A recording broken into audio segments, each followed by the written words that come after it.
bɛɛ fana kɛra kunnafonidila ye i sigilen yɔrɔ o yɔrɔ la i b'i ka telefɔni ta dɔrɔn ka muga forfait k'a kɔnɔ i kɛra kunnafonidila ye o dun o ka gɛlɛn kunnafoni fana sariyaw de b'a la tiɲɛ don anw wulila ka taa ko ɲɛɲini anw ye min fɔlɔ sɔrɔ an ye o de bila mais an ma sɔn ka cɛ ja bila an ma sɔn ka carte d'identité k'a bila ka tila k'a tɔgɔ fana fɔ tuguni k'a fɔ ko karisa de ye nin kɛ sabula a seereya tɛ anw bolo an ye jɔn ye k'an bɛ taa fɔ k'a ye nin kɛ k'a sɔrɔ i ma fɛn min seereya sɔrɔ tiɲɛ don o de circulera fan bɛɛ fɛ ka taa yira k'a fɔ ko polisikɛ ye nin kɛ alors que maa si m'a ɲɛɲini mɔgɔ si t'a dɔn fana a ko kɛra cogoya min na olu kɔni ye sɛbɛnni min kɔni ye dɔrɔn bɛɛ y'i kɛ o kan o de kama sɛbɛnni in mana ye cogo cogo kunnafonidila fɛ a bɛ fɔ k'i ka wuli ka taa ko ɲɛɲini o kɔrɔ ye k'a fɔ bamanan ko barakɛri tɛ mɛ cogo di voilà n bɛna nin kuma ye u taalen dɔgɔtɔrɔso la u y'a ye k'a fɔ ko cɛ sara a salen kɔfɛ ɲakila ko polisiw ye ɲinini kɛ k'u taara sɛki dɔ sɔrɔ a ye accident kɛ yɔrɔ min na k'o sɛki kɔnɔna la polisiw ka marifa taara ye o kɔnɔ carte taara ye o kɔnɔna la polisi carte donc fɔlɔ polisiw kun y'a fɔ k'a fɔ ko n ko baarakɛri min sara k'u ye polisiw ka marifa ni polisiw ka carte minɛ o baarakɛri bolo mais u m'a fɔ k'a fɔ ko baarakɛri min sara o tɔgɔ ye jɔnni ye o ye maa jumɛn ye o sɛkitigi yɛrɛ min ta ye marifa ye ani min ta ye carte ye o yɛrɛ de sara o de ye polisi yɛrɛ ye e m'a ye o jɛlenya ma di mɔgɔw ma kosɛbɛ dɔw y'a faamu k'a fɔ ko non ko baarakɛri ye polisiw ka ou bien polisiw ye marifa singɛ baarakɛri ma a taara ka taa ka baarakɛli kɛ ou bien a binna polisi kan a ye marifa ta dɔw yɛrɛ ko non ko polisikɛ yɛrɛ de don donc kunnafoni nin a ye sira caman ta n bɛna i ka ɲininkali la an ye ɲininiw kɛ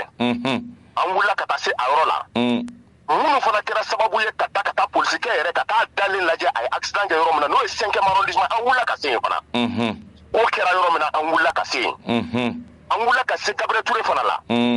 donc an ye wulikajɔw caman sabati kunun ka nin ko in k'a ɲɛɲini an taara ye k'a fɔ polisikɛ binna yɔrɔ min na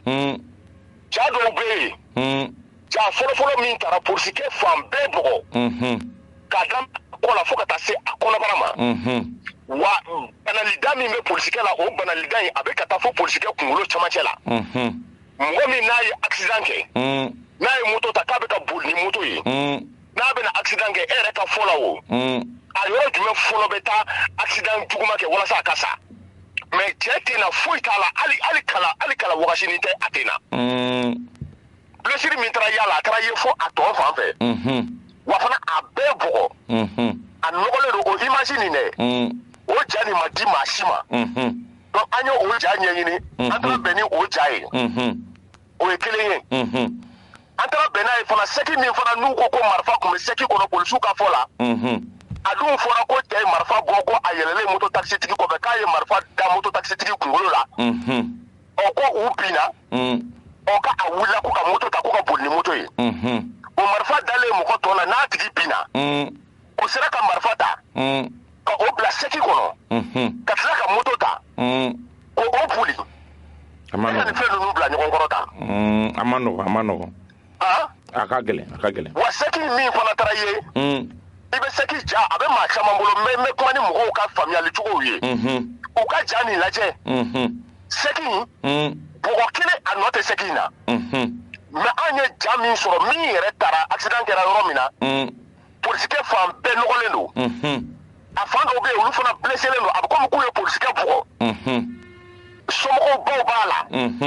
wa fana an ka lakana maaw fana don wa lakana maaw fana bɛɛ lajɛlen fana u tulo b'an na ayiwa bɛɛ lajɛlen bɛ cɛ in dɔn a taara cogoya min na petini in dɔn parce que a tɔgɔ hali n tɛ fɛ k'a tɔgɔ fɔ parce que u bɛ ka ko caman fɔ a kan est ce que o don o tɛ sabula a tiɲɛ tɛ e bolo fɔlɔ mais ne m'a fɔ fana ko n ta fana ye tiɲɛ ye o ye tiɲɛ ye mais tiɲɛ kɔni tɛ e bolo fɔlɔ yala e bɛ nin kuma in fɔ sabula ko kɛra cogoya minnu na tiɲɛ na a ko jɛlenya ko ba tɛ a ko in kɔnɔna la fo ka taa se nin ka saya ma vraiment an kɔni ye sɛki min kɔni ye ko sɛki in kɔni kun b'a bolo sɛki in binni nɔ tɛ sɛki in na sɛki in bɔgɔ tɛ sɛki in na n'a fɔ an ye ale yɛrɛ bɛnna yɔrɔ min na an y'o ye cogoya min na fan bɛɛ bɔgɔ ayiwa joli tɛ seki in na wa polisiw ko k'olu yɛrɛ de fana ye seki in dayɛlɛ yala cɛ sera ka nin bɛɛ lajɛlen kɛ wa ka sɔrɔ ka yɛlɛ moto kan ka moto minɛ moto tigi la aw binnen kɔfɛ ka tila ka marifa ta k'o bila sege kɔnɔ ka boli ka taa 10 kilomètres boli ka sɔrɔ ka taa bin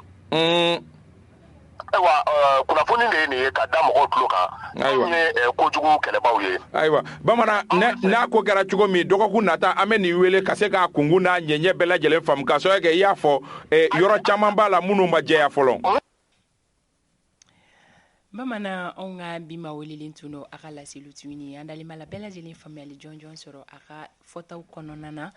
Isa Kaba ale kumaso la sɔrɔ o b'a yira k'a fɔ walawalali ale wagati o sera fɛn bɛ tali kɛ Isa Kaba Sidibe la a bɛna ɲɛfɔli kɛ aw ye fɛn min kan o bɛ tali kɛ CEDEAO kunkanko kuma la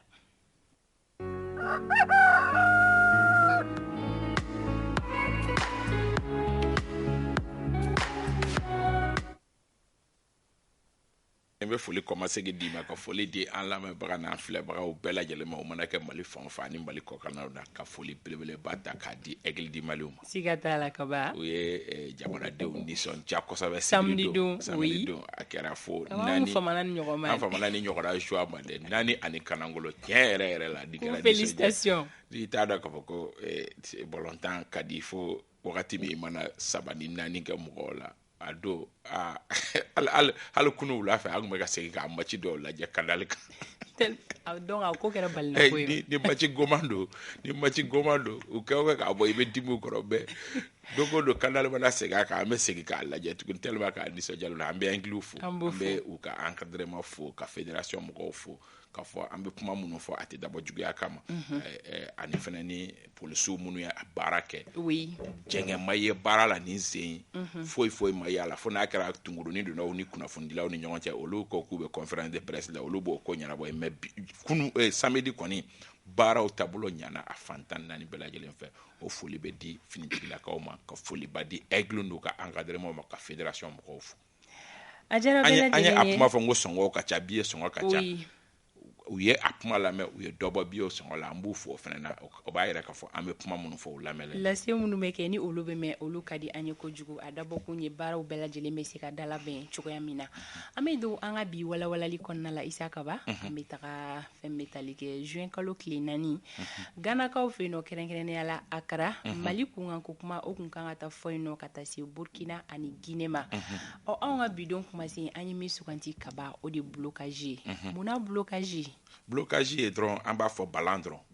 fɛn dɔ balannen don min ni mɔgɔw jigi tun b'a kan k'a fɔ ko a bɛ taa kɛ fɛn min ye a ma se ka kɛ o ye walima blocage yɛrɛ tubabukan na dɔrɔn fɛn dɔ tun kan ka kɛ cogoya dɔ la a ma kɛ o kɛ cogo la hali n'o y'a sɔrɔ kun minnu y'a kɛ a ma se ka kɛ olu dɔnnen don walima n'olu ma dɔn o fila bɛɛ la a bɛ fɔ k'a fɔ ko a blocage bɛ nin niveau de la walima a ma dɔn blocage bɛ di ma donc balan dɔrɔn de don fɛn dɔ balannen don a gɛrɛndɛlen don a tun kan ka sɔrɔ hakɛ min na a ma se ka sɔrɔ o hakɛ la o de ye blocage ye ok Kaba bɛɛ lajɛlen sigilen don ka min kɔnɔ an bɛ se k'a fɔ o cogo la a ma kɛ o cogoya ye an bɛ se k'a fɔ an fɔra an jigi kɔ dɔɔni ka kɛɲɛ ni ɲangata min bilalen don an kan ni o ye embargo ko fɔ a tun bɛ maliden caman hakili la k'a fɔ so min mana kuncɛ an na kibaruya duman mɛn nka kibaruyaw kɛra dɔwɛrɛw ye Kaba ka d'an ye ka ɲɛfɔli jɔnjɔn kan ye malidenw dɔrɔn tɛ hali CEDEAO yɛrɛ mɔgɔ ɲɛmaa caman tun bɛ yen nɔ hali UEMOA fana tun taara a ka réunion kɛ CEDEAO ka réunion kɛrɛfɛ parce que u kun hakili b'a la ni CEDEAO réunion banna ni gɛrɛndɛ wulila ka bɔ yen nɔ dɔrɔn olu fana b'u ta wuli an ka jamana ɲɛmɔgɔw fana ni tun ye délégation belebeleba bila ka taa c'est vrai que nin suguyaw la ani jamana wɛrɛ cɛ kɔɲa ɲɛnabɔ minisiri bɛ taa nka minisiri min tun dar'o kan ka taa o ye minisiri min n'o ɲɛsinnen bɛ sɔrɔ ko ma o b'a yira k'a fɔ ni embargo tun wulila dɔrɔn douanew ni fɛnw minɛnw tun bɛ don cogo min o kow tun bɛ ɲɛnabɔ Akara yen nɔ contacts tun bɛ kɛ minisiri wɛrɛw minnu bɛ yen nɔ i n'a fɔ Sénégal minisiriw i n'a fɔ Côte d'Ivoire minisiriw kumaɲɔgɔnya tun bɛ kɛ an ka sɔrɔ ko minisiri ni o minisiriw ni ɲɔgɔn cɛ o yɔrɔnin bɛɛ automatiquement kow bɛ kɛ cogo min ka minɛnw na don joona minɛn ko minnu b'a la o b'a yira k'a fɔ jigiba kun dalen don k'a fɔ ko a mana kɛ cogo o cogo ko gɛrɛndɛ bɛ wuli wa sanction bɛ wuli ka bɔ an kan nka à la grande surprise a kɛra blocage ye gɛrɛndɛ ye a kɛra ko ma bɔ a nɔ la officiellement min ni a dankɛnɛmalen don a dɔnnen don o ye 2 ye communal kɛrɛndɛ ma wuli fila don min fɔra officiellement ministre min n'o ba ani jamana wɛrɛ cɛ koɲa ɲɛnabɔ la Ablaye Diop a ye fila de fɔ kelen a ko chronogramme min ni an bɛ to k'a kuma fɔ yan nɔ chronogramme ye k'a fɔ an bɛ fɛ ka baara kɛ kalo 6 kɔnɔ nka kalo 6 kabi kalo kelen an bɛ nin baara masina kɛ i n'a fɔ an bɛ se ka kalata sɛbɛn olu révision kɛ kalo kelen kalo filanan an bɛ na révision constitutionnelle kɛ kalo sabanan an bɛ nin kɛ an bɛ nin kɛ a f'o ma ko chronogramme détaillé officiellement min fɔra o ye k'a fɔ du fait que CEDEAO mɔgɔw réunir kɔfɛ Goodluck Jonathan bɔra yan nɔ jumadon dɔw ka fɔ la fo nɛgɛ kaɲɛ 8 wagati sɔgɔmada fɛ ka sɔrɔ kɛ k'a sira yan nɔ kumaw la Goodluck Jonathan talen ka taa ka compte rendu kɛ a yɛrɛ k'a fɔ compte rendu bɛɛ kɔfɛ n'u ye kuma ɲɔgɔn ani an ka jamana ɲɛmɔgɔ ye kuma ɲɔgɔnya fɛn o fɛn k'o bɛɛ kɔfɛ chronogramme tɛ a bolo officiellement a fɔra ko a ɲinina ko n'a ma ɲɛ ko chronogramme ma sɔrɔ e min ye cɛlafɔ kɛbaga ye a fɔ Mali ɲɛmɔgɔ ye k'u k'o jija ka chronogramme di yanni juillet kalo tile 3 cɛ walasa an ka bɔ gɛrɛndɛ kɔrɔ filanan ko u y'a laɲini min don sisan i n'a fɔ nin ko bɛ nin cogoya la tantɔ an ka jɛ ka jɛkulu dɔ sigi jɛkulu min n'a bɛ wele ko comité de suivi comité de suivi bɛnkan min mana sɔrɔ par exemple sisan n'an bɛnna kɛ k'a fɔ ko baara ninnu bɛ kɛ kalo 8 kɔnɔ ka jɛkulu dɔ sigi jɛkulu min n'o bɛ jateminɛ kɛ ka kimɛli kɛ wagati o wagati a ye kalo 2 kɛ a kun fɔra ko kalo 1 mana se ko aw kan ka nin baara kɛ o bɛ hakɛ jumɛn na mun y'a bali ka kɛ a y'aw jija k'a kɛ a bɛ f'o ma ko comité de suivi o fila officiellement nin fila de ye fɛngɛ bali embargo ani sanction wulili bali nin fila o de fɔra officiellement mais officieusement kunnafoni wɛrɛw minnu bɛ sɔrɔ ka sɔrɔ kɛ ni baara in ye fɛn min ye f'a ka ɲɛfɔ mɔgɔw ye jamana ɲɛmɔgɔw chef d'état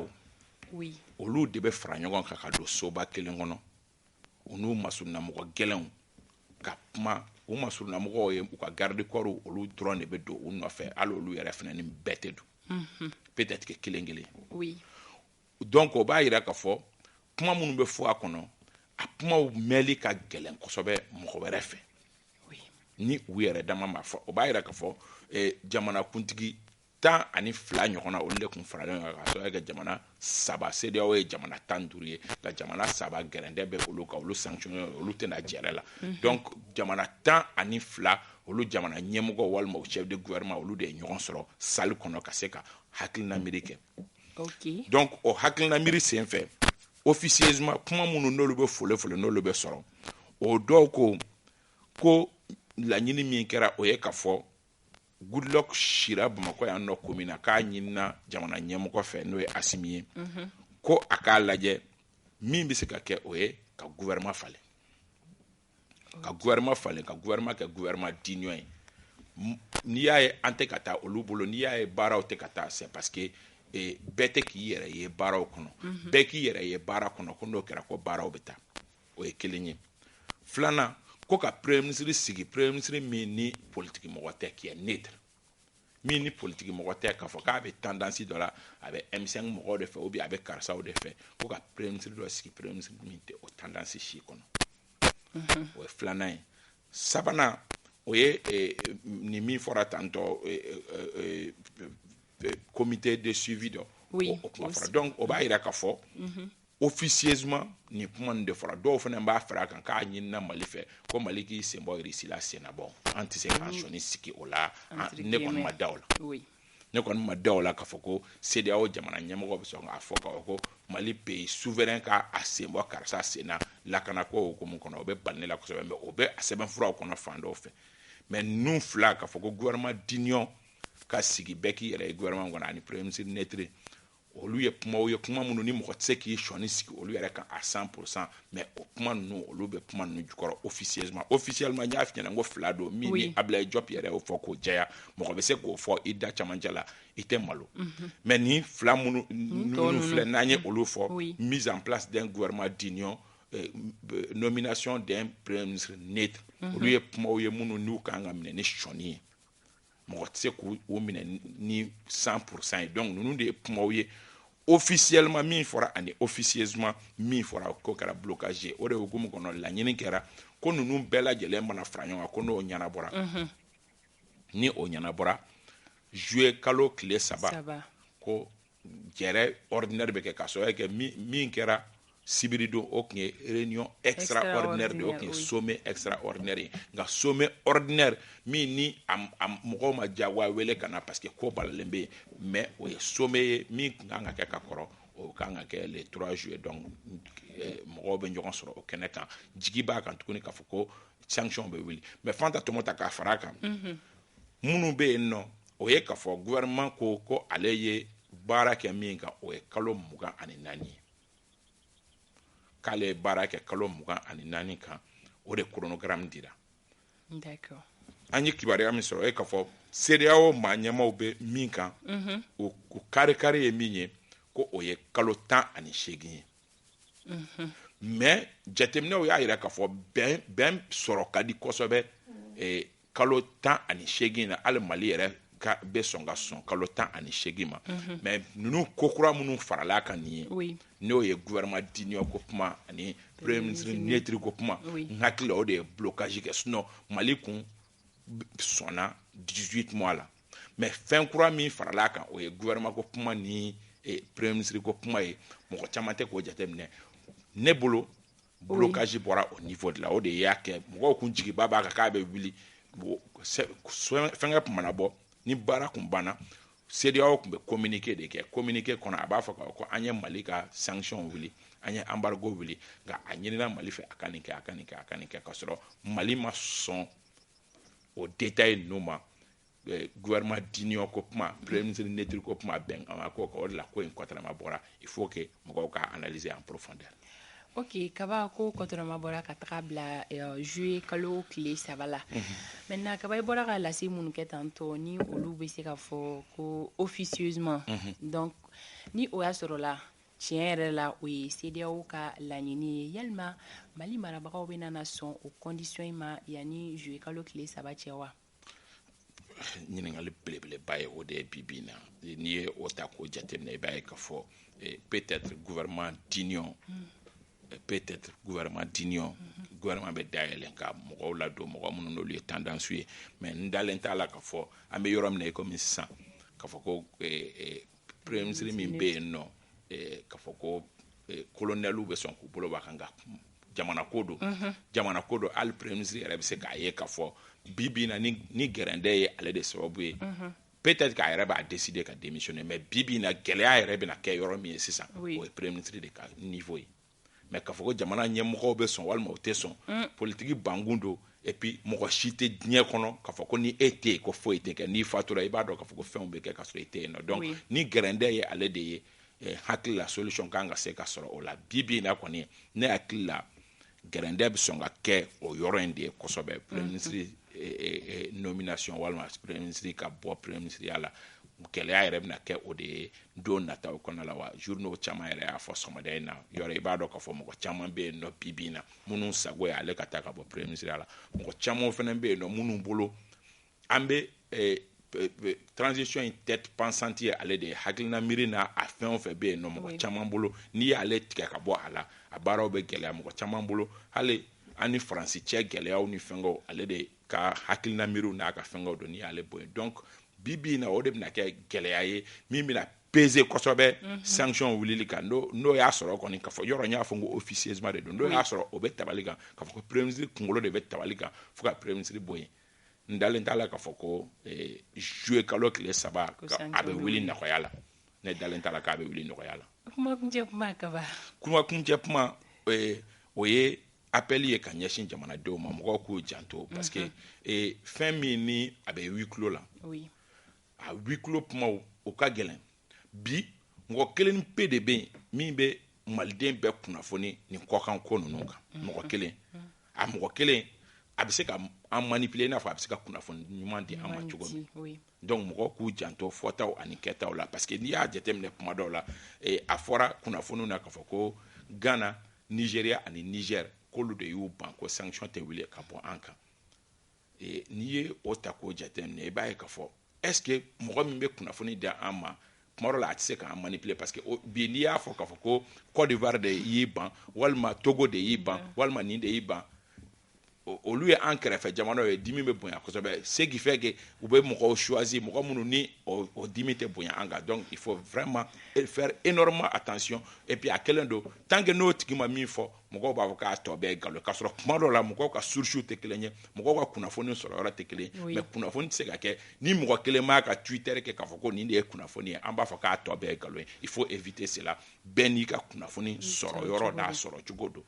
bɛɛ ka kunnafoni ka minɛ sɛbɛko la a kana kɛ k'a fɔ ko ni mɔgɔ kelen ma min fɔ o mɔgɔ kelen n'aw ka kunnafoni tora o ma zango min tɛ jamanaden ye kuma dɔw la a b'a sago k'aw la a ma nɔgɔ o ko gɛlɛya o ye kaba an b'a jigiya toujours k'a fɔ juillet kalo tile 3 nata an na kibaruya dumanw ka olu mɛn o de ka d'an ye dɛ o de bɛɛ jigi bɛ o de kan hali n'o y'a sɔrɔ mɔgɔ dɔw bɛ yen bi na olu b'a fɔ kuma o kuma k'an kana sɔn sanction wulili ma olu ka bɔ o kɔnɔ hali dan an datugunen don mɔgɔ tɔw la o bɛɛ ye gɛrɛndɛ ala dan an ka kunnafoni ko a bɛ mɔgɔ kelen de bolo ala dan olu n'a ɲɔgɔnnaw ma n'an bɔra nin kɔnɔ bi na mɔgɔw k'u yɛrɛ sɔrɔ ko caman bɛ yen olu bɛ sirikile o cogo la donc bɛɛ k'i janto folikan an bɛ foli di ka taa tanti Orokiya ma ani tonton Ɲang Aba n'a ka denbaya Bajɛ an bɛ u fo ka Buya Keyita fo Segukaw fɛ yen nɔ an kɔrɔkɛ Kasim Traoré a n'a terikɛ Jime Kante an bɛ u fo Madu Keyita ka bɔ Espagne ka bibi na a bɛ Sirakɔrɔ an bɛ a fo tanti Naba Sisoko Katikaw fɛ yen nɔ an bɛ a fo an bɛ Julio fana fo Katikaw fɛ yen nɔ ale ye lujuratɔ olu ka président ye honorable Fatumata Dambele an bɛ a fo honorable Mamadou Jarasuba an b'a fo Yakuba Sise Madu Kuyate Récotradi maa ɲɛmaa don Segukaw fɛ yen nɔ Siri Traoré ye école karamɔgɔ ye Dugaso n'o bɛ Segu mara la an bɛ foliba di a ma ka kanubaga kelen-kelenna bɛɛ lajɛlen fo Antoine Solange Dambele k'a bɛ filɛli la an bɛ a fo nin wagati la an bɛ ɲɛmaa fo ka taa se a furumuso ma Simone Kone Dambele an bɛ sɔgɔmada fɛ foli di u ma ni sanga kofɔlen na an ka musokɔrɔba bɛ Segukaw fɛ yen nɔ ni o bɛ Awa Sangare kofɔ a bɛ Segu Sokala kɔnɔna la k'a ni sɔgɔma Ibrahim Sanogo Iba an kɔrɔkɛ don an b'a fo a n'a furumuso ma minnu bɛɛ lajɛlen bɛ Segu ka taa se Aminata Kunanji ma ani Lagare Marietu an bɛ foliba di u ma Basiru Keita Bas ale ye police directeur régional ye Sikasokaw fɛ yen nɔ an bɛ sɔgɔmada fɛ foli di a ma Awa Sise Tambaka Awa ale bɛ Sankaw fɛ yen nɔ an bɛ Umar Traoré fo sigiyɔrɔ bɛnnen don San ma bibi na a bɛ Bamakɔkaw fɛ yen nɔ an ma ɲinɛ Mama Fofana ko Baba ale fɛnɛ bɛ San ka taa se Dramane Touré ma Dara Elhaji Burama Fofana 500 an ka foli bɛ a ye Seguba Kane a bɛ Kirina a n'a ka denbaya an bɛ u bɛɛ lajɛlen fo Umar Drame ale bɛ Ɲɛwuleni a n'a furumuso Awa Kabaya k'u bɛɛ lajɛlen ni sɔgɔma a kanubaga bɛɛ fo ka bɛɛ wale ɲuman dɔn an ka dibila baara kɛbagaw an bɛ foliba di u ma Mokhtar Koni ale bɛ réalisation na Batoma Kane nɛgɛw karafe bɛ ale bolo Bouakar Jarabad ale bɛ régie kɔnɔna la Mohamed Touré ale bɛ montage la Zie Burama Koni an bɛ nɔgɔya da k'a ye fari man da la ko ala ka nɔgɔya kɛ